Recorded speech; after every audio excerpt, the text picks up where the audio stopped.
Bonjour à toutes et à tous. Depuis plusieurs mois, j'ai envie de vous proposer des épisodes solo pour partager avec vous des récits plus intimes et personnels.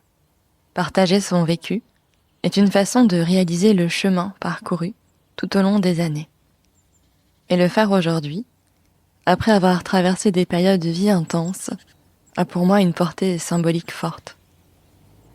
Je ne sais pas encore où cette exploration de l'intime nous mènera. Je crois que le chemin compte davantage que la destination.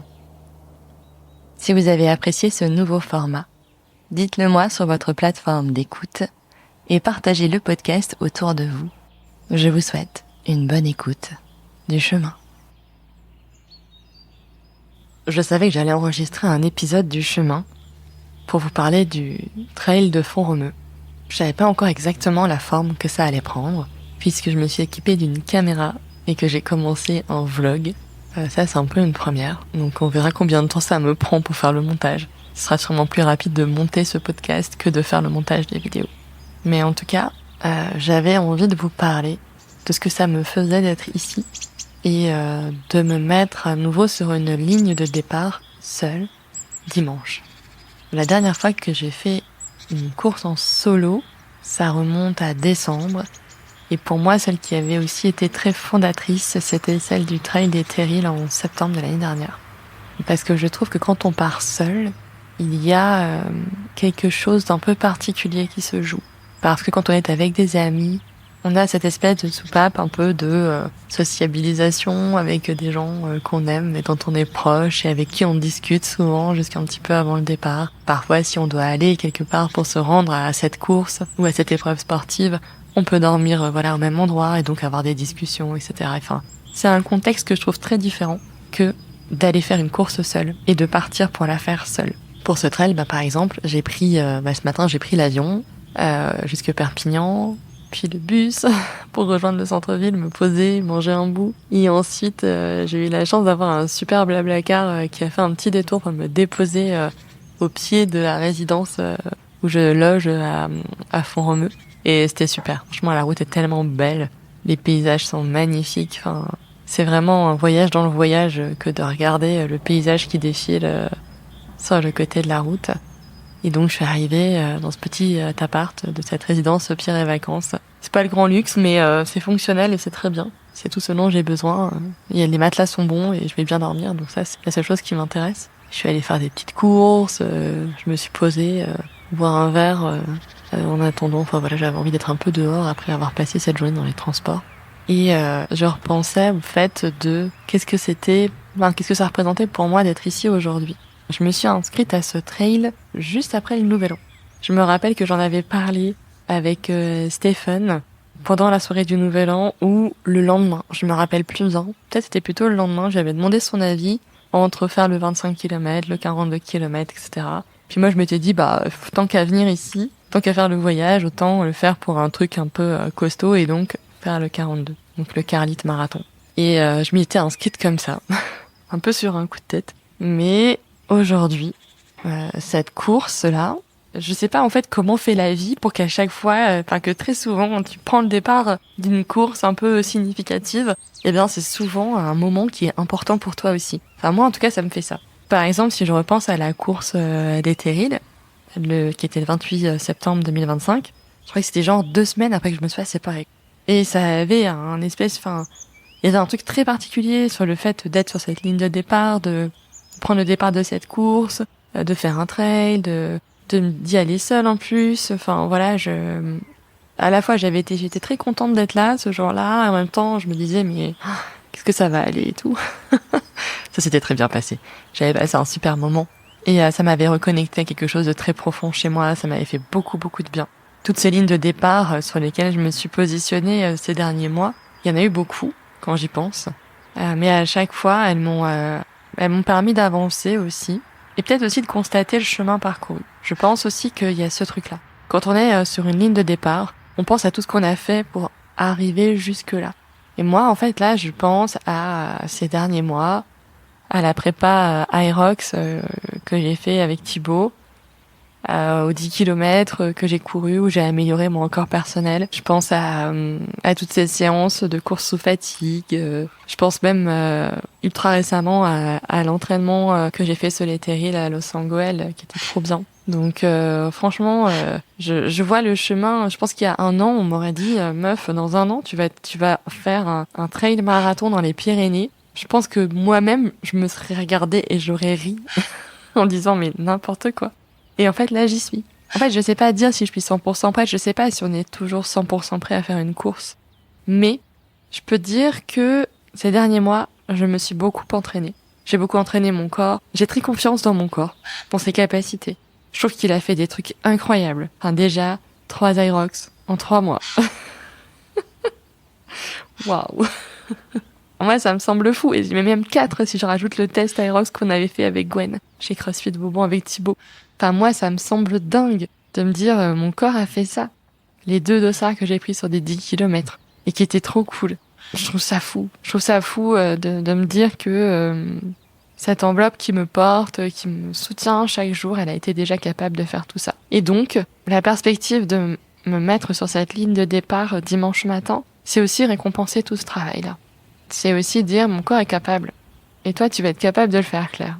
Et ça me rend hyper heureuse. Enfin, j'ai beaucoup de gratitude aussi sur ces derniers mois à m'entraîner ultra régulièrement, 6 jours sur 7, quasiment tout le temps. C'est un sacré investissement en temps, en énergie, enfin voilà. Ces entraînements, ils m'ont aussi nourri de l'intérieur dans les moments où j'avais des doutes. Parce que ce début d'année-là, il n'a pas été simple à différents points de vue. Parce que déjà, j'ai créé ma boîte l'année dernière. Démarrer une activité d'entrepreneur quand on a été pendant 18 ans salarié, c'est pas si simple. Il y a beaucoup de choses à travailler, c'est sûr. Il y a des choses à apprendre en tout cas, soit à désapprendre ou à réapprendre pour devenir entrepreneur, pour avoir son état d'esprit entrepreneur en tout cas. Et puis là, ces dernières semaines, il y a des choses incroyables qui se sont passées professionnellement parlant pour moi, notamment avec des missions hyper cool. Et ça, pour moi, c'est vraiment formidable. Ça me donne de la visibilité, ça me rassure aussi sur la pérennité de mon activité. Parce qu'il y a eu aussi des choses un peu difficiles, notamment un projet qui me tenait énormément à cœur de coopérative et qui s'est pas fait. On va dire que au début, je me suis dit ouais, c'est ok que ça se fasse pas, etc. Vaut mieux ne pas faire plutôt que de faire un truc et de se rendre compte qu'après ça fonctionne pas. Mais j'y avais investi du temps, de l'énergie et un peu de rêve aussi. Et il a fallu aussi digérer ça. Digérer que ce projet n'existe pas. Et ça a été dur pour moi, je pense. Je l'ai pas très bien vécu. Après, il y a aussi mes histoires sentimentales, dont je vous ai parlé dans l'épisode sur les applications de rencontres. Bon. Ça aussi, à digérer. Et le fait, en fait, d'être ici, à Font-Romeu, d'être seule aussi, ça me fait du bien. Ça me fait du bien, cette solitude, d'être là, face à la montagne, et de me dire que dans 2 jours, j'aurais fait mon premier trail marathon. Que je me serais mis sur la ligne de départ et que je serais partie pour le faire. Et ça, il y a quelques années, on m'aurait dit j'aurais pas cru. Et je pense que ça, c'est quand même une très belle victoire aussi. Déjà, rien que ça, en fait. Rien que d'être... Moi, je trouve que parfois, juste d'être sur cette ligne de départ, d'avoir la possibilité de le faire, c'est déjà une victoire en soi. Et je pense qu'il faut pas l'oublier. Parfois, on a tendance à banaliser nos efforts, à banaliser certaines choses, mais en fait, non. Tout le monde ne fait pas ça. Tout le monde ne peut pas se mettre sur ce genre d'épreuve. Et le faire, c'est déjà incroyable. Donc, je suis très contente d'être là. Je suis très contente de vivre à nouveau ce moment très particulier qui est une course. En plus de vivre à la montagne, il y a aussi quelque chose d'un environnement différent à apprivoiser. Pour moi qui suis quand même une pure citadine. Même si j'adore la nature et que j'adore y être quand je suis en vacances, par exemple, c'est vraiment où les week-ends, ça me ressource beaucoup, beaucoup. Mais c'est vrai que dans ma vie au quotidien, je suis vraiment une citadine. Et parce que faire ce trail marathon, pour moi, ça représente aussi une première étape. En fait, je le fais sans pression. De toute façon, c'est mon premier grand trail comme ça. Mon premier trail de montagne, premier grand trail. Donc, j'ai pas de pression sur le chrono. Par contre, là où je vais être hyper attentive pendant cette course, c'est à toutes mes sensations.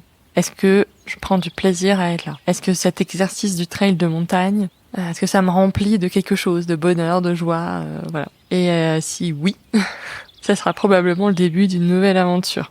D'aller après, petit à petit, pousser de plus en plus loin. Je dis pas que je vais faire un 100 miles, hein, mais c'est pas ça du tout, mais en tout cas pas dans l'immédiat. Mais je me dis que j'ai envie, si jamais ce 42 km se passe bien, eh bien de pousser peut-être sur un 50, 60, 70, 80. Enfin voilà, d'essayer d'allonger les distances et puis de voir où ça nous emmène. Donc c'est vraiment un test grandeur nature. C'est pour ça aussi, je pense que je suis si impatiente de le faire et que ça avait aussi autant d'importance pour moi d'être là. Parce que j'aurais eu plein de raisons de me dire oh non et tout, c'est compliqué. Ça coûte de l'argent de venir et tout. Mais bon, je crois que c'était pas vraiment le sujet. C'est plutôt de se dire j'ai envie d'être là, j'ai envie de vivre ce moment-là, j'ai envie d'avoir cette connexion puissante à la fois avec la nature et le vivant et en même temps avec moi-même. J'ai envie de voir ce que ça donne. Et puis après, on verra les prochaines, mais sachant que la fin d'année est quand même déjà bien balisée, mais ce sera plutôt pour 2027. Mais vraiment, j'ai envie d'y aller, quoi. J'ai envie d'y aller, j'ai envie de vivre ce moment, de kiffer la montagne, de repenser aussi à tout ce qui s'est passé ces derniers mois. Et dans les trucs quand même qui sont cool pour moi, je trouve, si je devais reparler de l'aspect un peu de ma vie sentimentale, qui a pas été quand même méga joyeux, hein, il faut le dire, néanmoins. Puisque moi, je reste quand même une éternelle optimiste. Cette déception que j'ai pu ressentir, voilà, et vivre, et la tristesse que j'ai pu éprouver, ça m'a aussi montré que j'avais envie de revivre quelque chose. Que j'étais prête à ça, que j'étais prête à faire de la place dans ma vie pour une relation. Et ça, finalement, jusqu'à vivre ce moment-là, même si ça n'a rien donné, j'en étais pas sûre à 100% non plus. J'étais là, bon, peut-être que je suis bien seule aussi, que j'ai pas forcément besoin. Mais finalement, je me suis dit, si, ok, tu vois, tu peux le faire. Et tu peux faire de la place dans la vie, dans ta vie, pour vivre quelque chose de beau avec quelqu'un. Donc ça, c'est cool aussi. Parce que finalement, je voulais pas classer ce dossier sans avoir trouvé quelque chose à en retirer. Un peu en mode, qu'est-ce que je retire de ça? Est-ce que c'est juste un truc un peu triste et puis rien? Ou est-ce que j'arrive à en sortir quelque chose qui apporte du positif et qui apporte de l'élan? Et finalement, oui. Oui, ça m'a rendu triste, oui, mais si jamais j'ai pu ressentir tout ça, c'est que je suis prête à le vivre aussi. Et ça m'a rassurée, parce que j'étais pas sûre, à 100%, que j'étais prête à ça. Donc ça, c'est plutôt une bonne nouvelle. Et donc, je sais aussi que je vais vivre cette course avec tout ça, avec tout ce qui s'est passé ces derniers mois, avec les Irox, avec aussi tous les conseils que j'ai pu glaner. Et puis, par exemple, là, quand j'ai fait une sortie sur les trails de Los Angeles avec Fred, c'était trop bien, quoi, franchement. Déjà, il m'a dit, mais plein de trucs. Et ça, c'était quand même trop cool. Pour essayer de vivre ça bien. Et puis, je remercie aussi Camille, qui m'a donné aussi beaucoup d'astuces par message pour gérer les descentes, notamment. Mais c'est vrai que je me dis, là, j'ai envie de mettre tout ça en pratique, j'ai envie de vivre ce moment, quoi. De le ressentir, peut-être d'avoir un peu peur. Et c'est ok. C'est ok de sentir qu'on a un petit peu notre corps qui se serre à l'intérieur parce qu'on va vivre un truc qui va être grand. Et c'est bien, c'est très bien. Donc voilà, je continuerai sûrement ce journal, ce journal audio demain et puis à mon avis en début de semaine prochaine quand j'aurai fait ce trail marathon pour vous parler de ce que ça a changé.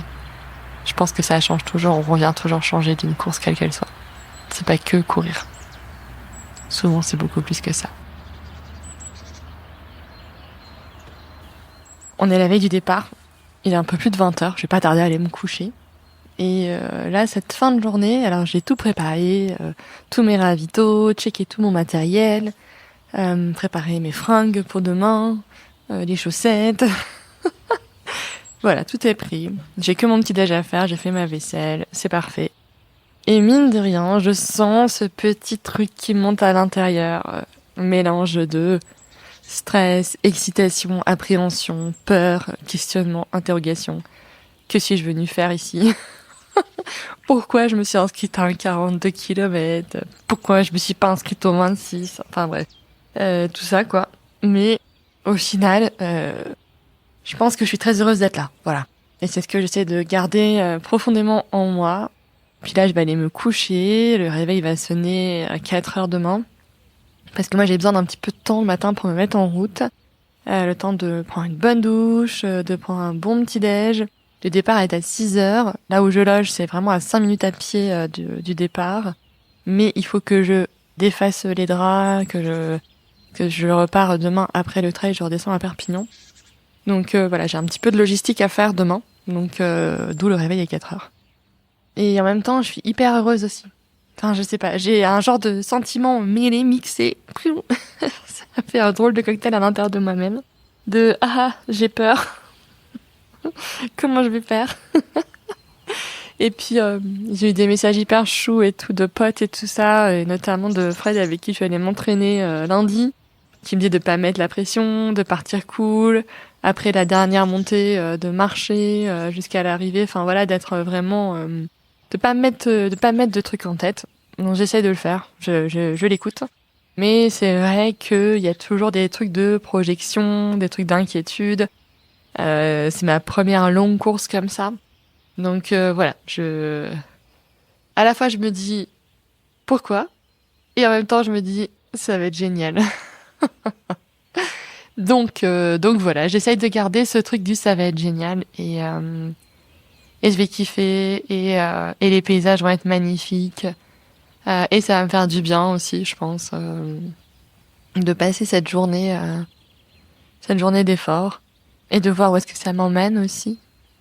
Parce que je sais que chaque course, en tout cas pour moi, là, ces derniers mois, chaque course, elle a été... elle m'a apporté des choses. Elle m'a apporté soit des enseignements, soit de la confiance, soit elle m'a permis de faire la paix avec quelque chose aussi, de guérir des choses, de me soigner quelque part aussi, de prendre soin de moi par l'effort. Donc voilà, qu'est-ce que je suis venue chercher ici? Si je réfléchis un peu, un défi, ça c'est sûr. Voir si ça me plaît le trail. Tu vas me dire, j'en ai déjà fait, hein, mais j'aurais pu prendre une plus petite distance peut-être, mais bon. Mais surtout, l'envie de me reconnecter un peu à moi-même. Parce que j'ai l'impression que ces derniers mois, il y a eu beaucoup de choses. Il y a la vie d'entrepreneur, hein, qui est ce qu'elle est. Ma vie de maman aussi, hein, de mes deux petits loustiques là. Avec quelques trucs à gérer quand même. Ma vie de femme aussi. Avec tous ces questionnements autour de le couple, les relations et qu'est-ce que j'ai envie de faire. Oui, j'ai envie d'aimer, j'ai envie d'être aimée, j'ai envie de vivre des trucs cool avec des gens cool. J'ai envie que mon cœur il batte un petit peu plus fort quand même. Donc voilà, il y a ça aussi. Donc ouais, non, là, la vie a clairement pas été un long fleuve tranquille ces derniers mois. Et c'est vrai que pour moi, ce qui a vraiment joué le rôle de colonne vertébrale, c'est ma pratique sportive. Mes entraînements, les compétitions auxquelles j'ai participé, les 3 Irox, les 10 kilomètres, tout ce rythme d'entraînement, de dire allez, on suit le plan. Je suis un peu une dingue des plans, moi j'aime bien, je suis très, très disciplinée. Mais j'aime bien ça, j'aime bien ce truc de... On avance et ça va être bien, ça va être chouette. Et c'est un peu ce que je ressens aussi là. En fait, je me dis, waouh, tu vas faire vivre un truc de dingue. Tout ce que t'as appris, toutes ces heures, ce volume d'entraînement depuis le début de l'année, toutes ces sessions de course sous fatigue, le renforcement musculaire, ce que j'ai travaillé au niveau du haut du corps, au niveau des abdos, tout ça, je pense que ça va payer et ça sera très utile demain. Donc voilà. Après, il y a juste à peut-être débrancher un peu le mental, qui en ce moment tourne beaucoup, beaucoup, beaucoup.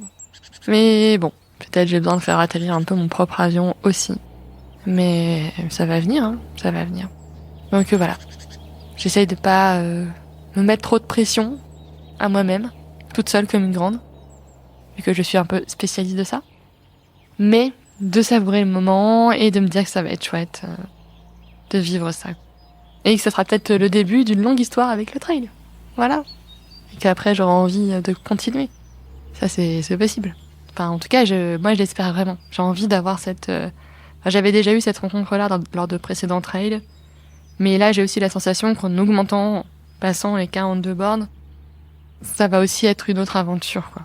Et si j'aime cette aventure-là, ben après, on peut un peu lâcher les chevaux sur la distance.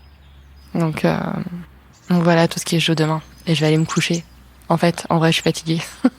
Je pense que je vais être contente de me mettre dans mon lit et de me sentir bien pour demain. Évidemment, j'essaie d'enregistrer demain ou lundi la suite de ce podcast avec mon retour sur le trail de Font-Romeu. Alors maintenant, il est temps que je vous raconte ce trail. Ces fameux 42 km. Alors tout ne s'est pas passé exactement comme prévu. Dimanche matin, je me suis en effet réveillée à 4h du matin. J'ai pris un bon petit-déj. J'avais tout préparé, mes habits, mes ravitaux, j'ai rempli mes poches d'eau, j'ai nettoyé mon appart que je libérais en même temps, laissé toutes mes affaires, etc. Et vers 5h30, je pense, je me suis mise en chemin. Le départ du trail était vraiment à, 5 minutes à pied de Pierre et Vacances. Et donc, j'étais là. J'avais mis une petite veste. Évidemment, je l'ai enlevée avant le départ parce qu'il faisait bon. J'avais mis des manchons. Et ça, c'était vraiment une très très bonne idée au niveau des bras, que j'ai gardé tout le temps. Ça m'a évité de choper des coups de soleil, de devoir mettre tout le temps de la crème solaire. Et ça m'a un peu protégé aussi les bras, donc c'était plutôt cool. Et donc, 6h, top départ, quoi. On était environ 500 coureurs. 500, 550 à prendre le départ pour le 42 km, pour lequel il y avait une barrière horaire à 11h pour la moitié du parcours qui était au niveau du lac des Bouillouzes. Donc on part. Le début, j'avais fait mon échauffement, mais se mettre en mouvement comme ça à 6h, un peu dur, un petit peu raide, mais le rythme était bon. J'étais pas partie trop vite. Franchement, le parcours était hyper agréable au début, un peu dans les bois, avec pas mal d'endroits où quand même on pouvait courir, avec pas trop de vigilance à avoir sur des rochers ou des racines ou des choses comme ça. Le début du parcours était plutôt roulant. Premier ravito à 8 km, on est bien dans le timing, et là c'était vraiment que point d'eau, donc voilà. Et après ce ravito, la première difficulté, c'était la montée de la Calme. Donc là, vraiment, la Calme, c'est une piste de ski de Font-Romeu. Donc là, un peu à la queue leu-leu, quoi. Donc on grimpe pas vite parce que forcément on est un peu tous les uns derrière les autres. Sur cette montée, je rencontre Nora, qui est prof de yoga et de pilates à Toulouse. On discute un peu. On va se recroiser plusieurs fois pendant le parcours. Et puis après, une fois cette première montée, on continue. C'est plutôt roulant, plutôt agréable. Franchement, il y a une autre petite montée. Ça déroule bien, avec un bon rythme cardiaque. Le cœur monte pas trop vite. Franchement, c'est plutôt très cool. Jusqu'à arriver à la montée du Carlite. On va dire qu'avant le Carlite, j'étais vraiment bien. Vraiment bien en termes de timing par rapport à la barrière horaire. La montée du Carlite, c'est un truc à vivre dans sa vie, je pense. Voilà. Ou une autre genre de montée dans ce style, quoi. Le truc, ça monte vraiment avec des passages un peu techniques. En plus, on monte et on croise aussi les gens qui descendent sur le même chemin. Il y a des endroits avec des cailloux, ça glisse un peu. Il y avait un élevé aussi sur le chemin. Bon, ça c'était pas trop grave, il était bien dégagé. On a pu passer sans souci. Donc pendant cette montée, je me suis quasiment pas arrêtée. Enfin, une fois parce qu'il y a des gens devant moi qui s'étaient arrêtés, donc je m'étais arrêtée avec eux. On va en haut, on borne. Il y a une balise, quoi, pour voir qu'on est bien passé au Carlite. La vue est incroyable. En plus, il y a un magnifique lac en forme de cœur. Enfin, c'est très beau. Enfin, vraiment top. On mouille un peu la casquette. Il y a un petit point de frais, quoi. Et après, il faut redescendre tout ce qu'on a monté. Et là, pareil. En fait, on peut pas non plus la descendre super vite. Enfin, moi, je me sens pas suffisamment le pied montagnard pour faire tenter des trucs, quoi. Surtout que l'objectif quand même de ce trail, c'était de kiffer et surtout pas se blesser pour pas venir obérer la prépa marathon à venir. Donc ça descend doucement, forcément. Voilà, avec un rythme quand même soutenu, mais pas non plus ultra rapide, quoi, parce que en vigilance, pas envie de se croûter. Je pense que je me croûte quand même une fois ou deux. Je me rappelle plus bien, mais il y avait un truc comme ça. Donc après, une fois que ça s'est passé, on descend. L'objectif c'est de rejoindre le lac des Bouillouzes. Il y a quand même encore un petit peu de chemin parce que le Carlite, il est au 16e kilomètre. Le lac des Bouillouzes, c'est à 22 et quelques, à 22,5. Donc il y avait encore un petit peu de chemin à parcourir. Et là, en fait, le truc est pas si roulant que ça. Il y a quand même beaucoup de cailloux, beaucoup de racines, des passages avec de l'eau, donc on fait un peu gaffe et tout. Moi, 2-3 fois, je manque de me péter la gueule. Et une ou deux fois, j'ai vraiment eu peur. Je me suis dit, ah putain, je vais me péter quelque chose, quoi. Non. Donc, je ralentis quand même parce que je me dis, ouais, faut faire attention, quoi. L'objectif, la barrière horaire, on s'en fout. Par contre, si tu te pètes un truc, c'est tous les prochains mois où ça va pas aller. Ça, c'est pas possible. Donc, j'ai ralenti un peu. À côté de ça, ce qui était quand même super cool, c'est que côté nutrition, hydratation, c'était génial. Je vais parler un peu de marque parce que c'est des choses que j'ai testées. Franchement, la boisson d'effort de NutriPure spéciale longue distance, incroyable. Enfin, franchement, déjà, ça t'apporte des glucides. Ça a pas vraiment de goût. Enfin, un tout petit goût, mais pas vraiment beaucoup. Moi, je sais que je suis vite dégoûtée des goûts chimiques et tout ça. Mais là, pas du tout. Ça passe crème. J'ai pris un abonnement sur une appli qui s'appelle MyRavito. C'est une appli qui a été développée notamment par Nouchka Simi, qui est vraiment, moi, je trouve, en tout cas, dans ce que je fais, la nutritionniste de référence. J'ai ses bouquins, je teste plein de ses recettes. Vraiment, c'est quelqu'un que j'aime beaucoup suivre. Écoutez, je trouve qu'elle dit des choses ultra pertinentes, qu'elle remet aussi des fois l'église au centre du village, à te dire quand tu fais comme ça beaucoup de sport, faites surtout attention à manger suffisamment avant de bien manger. Ça te fait aussi relativiser un peu le contenu de ton assiette. Donc ça m'a vraiment bien aidé. J'avais suivi le plan de MyRavito avec certains ravitaux, notamment alors un truc que à la fois j'aime et je n'aime pas. Voilà, bon, nac. Vous avez ce gel longue distance là. C'est vraiment une texture de gel, quoi. C'est très chelou. C'est pas ultra bon, ça n'a pas vraiment de goût, ça a un goût sucré, sans goût spécial. Franchement, ça ne me laisse pas un souvenir impérissable. Mais alors, par contre, quelle efficacité. C'est vraiment incroyable. Tu manges ce truc, ça te rebooste d'un coup, tu sens quand même assez vite l'effet. Après, moi, j'aime beaucoup les gels de chez Baou aussi. Ça, c'était très très bon. Une barre de chez Cliff avec des pépites de chocolat qui fait du bien aussi pour avoir un peu de solide. À un moment, j'avais besoin, je sentais que je pouvais pas avoir que du liquide. Il y avait aussi une purée de chez NAC avec de la patate douce et de la courge butternut. Elle aussi, elle est très très bien passée. Au milieu de course, là, c'était parfait. Donc, je continue mon histoire, voilà. Donc, alimentation au top. MyRavito, trop bien. Je sais qu'il y a des trucs que je vais garder, notamment pour le marathon. J'aimerais bien aller tester d'autres choses, mais clairement, la boisson NutriPure, je la garde, je vais la recommander et je vais la garder pour mes entraînements, mes sorties longues, en prépa marathon. Je pense que pour moi en tout cas, c'est celle qui me convient le mieux. Donc j'arrive au niveau du lac des Bouillouzes, il est 11h15. Voilà. Donc forcément, barrière horaire dépassée. Après, c'est tout en fait. Il me reste encore 13 bornes. Parce que on nous redirige sur le 26 km. Eux, ils sont à la moitié, donc il reste encore 13 bornes à faire. Au final, ça fait quasiment 34,5 km. On n'est pas si loin que ça des 42, hein, il en manque évidemment, mais c'est pas si loin que ça. Donc je fais quand même une bonne pause là au lac des Bouilloux, sans que j'ai besoin de recharger un peu. J'appelle mes enfants, je fais une visio avec eux pour leur faire un petit coucou, leur dire que tout va bien. Ça m'a fait du bien, je pense au moral aussi. J'avais aussi des messages de mon amie Justine et tout ça. Ça, c'était important à ce moment-là, je pense. Plus des petits encouragements sur Instagram, il y avait un peu de réseau qui passait. Du coup, ça m'a fait chaud au cœur. Je me suis dit, allez, ok. De toute façon, moi, je suis pas trop du genre à abandonner dans tous les cas, mais c'est vrai que je me suis dit, ok, tu vas pas faire les 42, tu vas faire pas loin de 35, et c'est déjà incroyable pour un premier trail de montagne. Donc, bam, on est reparti. Et là, à la fin de course, moins de montées, évidemment, encore une grosse montée, mais ça allait. Après, ce qu'il y a, c'est qu'il y a beaucoup de trucs avec des rochers, qu'il faut marcher sur les rochers, plein de racines et tout. Enfin, franchement, moi, j'avais quand même cet objectif, ce que je disais au début, de pas me faire mal, de pas me blesser. Et comme j'avais ça en tête, c'est vrai que j'étais ultra attentive à ça. Je pense que j'ai eu la sensation, mon corps a très bien géré l'effort. Il n'y a pas de souci. Je sens que j'étais entraînée, notamment les sessions Aerox avec la course sous fatigue, le renfort, plus la course à pied évidemment toutes les semaines que je peux faire. Je sens que mon corps était bien solide, j'ai pas eu mal nulle part, les genoux bien, les cuisses, les fessiers, tout, enfin même le haut du corps, avec tout le renfort qu'on fait chez CrossFit Vauban, dans le cadre de la programmation Aerox notamment, on voit que ça porte ses fruits. Et puis il y avait aussi ce truc aussi un peu de prépa mentale, de me dire que je pouvais le faire. Clairement, la sortie que j'avais fait le lundi avec Fred sur les terrils, ça m'a vachement aidé mentalement. Parce qu'en fait, lui me dit, mais si, tu vas réussir, tu vas le faire et tout, y a pas de raison. Après, le pied montagnard, tu verras si tu l'as, et ça s'acquiert aussi. Te mets pas de pression, machin, il m'a envoyé des messages sympas comme ça. Et c'est vrai que ça a compté aussi sur la dernière partie où tu sens un peu de fatigue arriver. En même temps, tu te dis, j'ai pas réussi à faire le 42, j'ai pas été assez vite, qu'est-ce que je pourrais faire? Donc tu converges un petit peu aussi, mais ça n'a pas duré très longtemps. En fait, à un moment, je me suis dit, allez, focus-toi. Il m'a fallu 3 kilomètres pour me remettre dedans.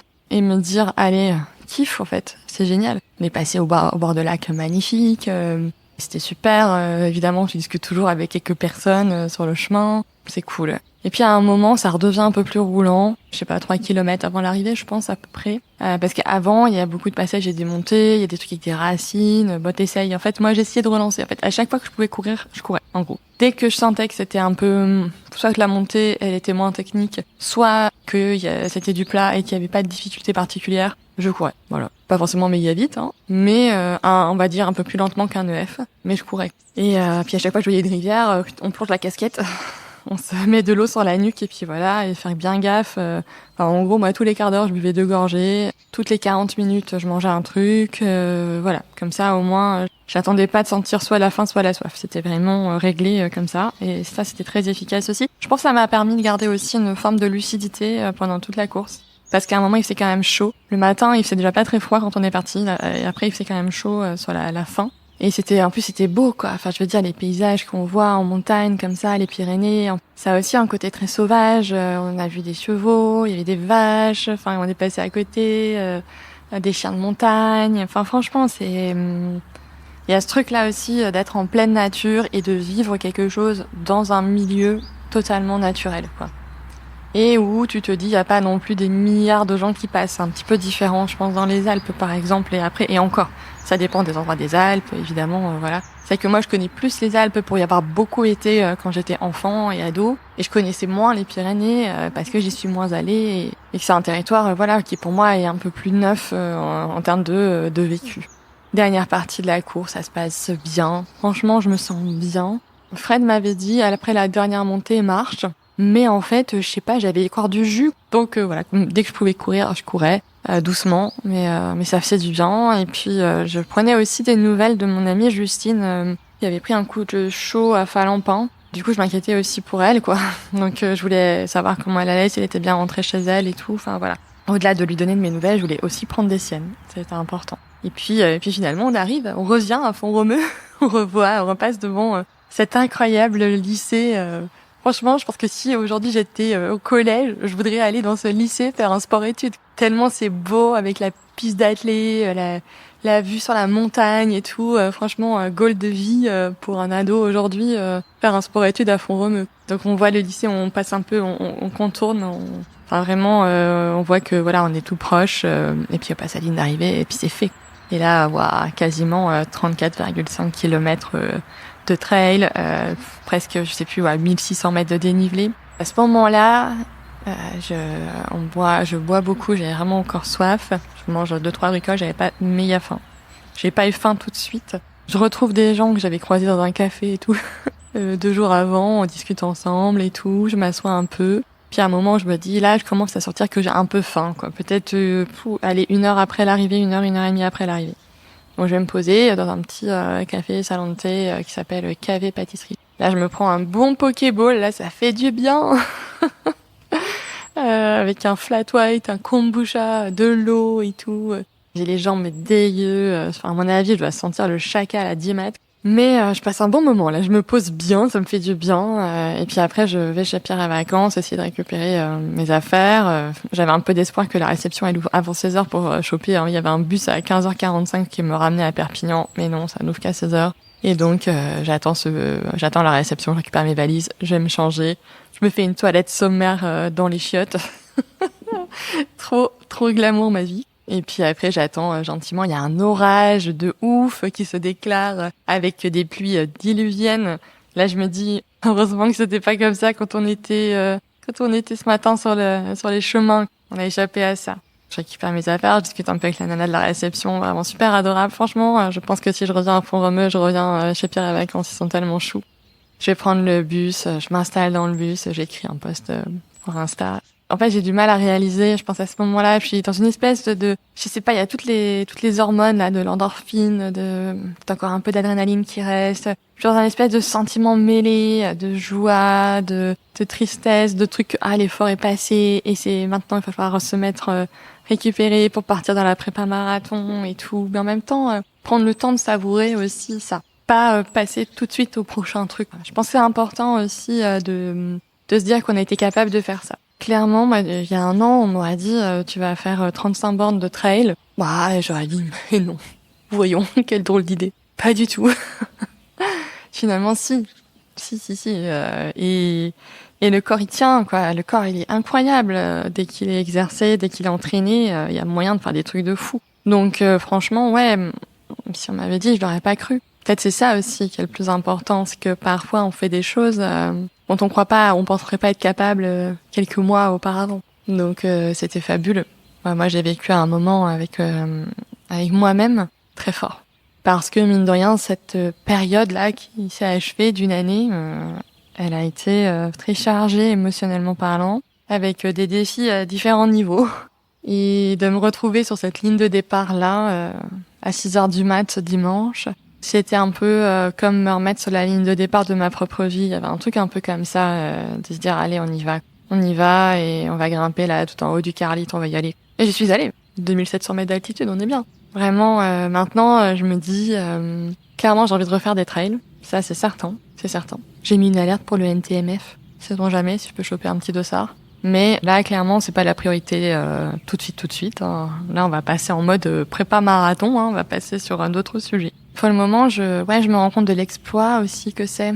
C'est pas rien. Je pense aussi qu'il faut faire attention de pas banaliser les efforts. Avoir fait cette année 3 Irox, ce trail, des 10 km, etc., c'est pas rien. Et de l'avoir fait tout en, à côté, développant des projets, développant des collaborations, travailler sur le chemin, travailler sur le podcast, travailler sur la partie gestion de projet, l'animation d'événements, continuer à me former aussi pour pouvoir animer en anglais notamment. Ouais, c'est pas rien de faire tout ça et d'être aussi une maman, d'essayer d'être une amie présente, d'accepter aussi que certaines choses ne se sont pas faites, de laisser partir des choses qui nous ont fait mal parce qu'elles ne se sont pas produites telles qu'on aurait souhaité qu'elles se produisent. Et c'est vraiment ce que j'ai ressenti là, en fait. À un moment, il faut se délester, de tout ça. Il faut se délester de tout ça si on veut aller là-haut.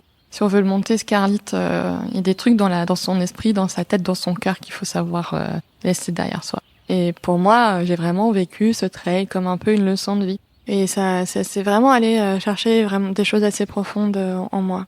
On se sent vivant, c'est sûr. On se sent fort aussi. Mais on sent qu'on peut sûrement pousser encore un peu les curseurs. Mais qu'en attendant, pour le faire, il faut savourer ce qu'on a fait, se reposer, travailler, oui.